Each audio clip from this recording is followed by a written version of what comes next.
Good everyone, you're watching Radio Fixes. In this video, I'm going to talk about how to turn off the Windows border color in Windows machine.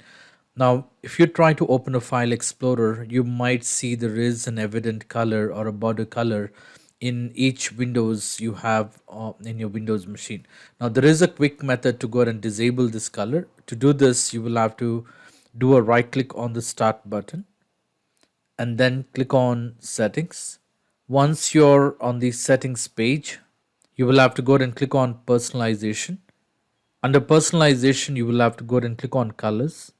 Under colors, you will see an option which says show accent color on title bars and window borders. To turn it off, you will have to toggle this option and make sure it is being set to turn off. And at the same time under the accent color, make sure you set the accent color to manual.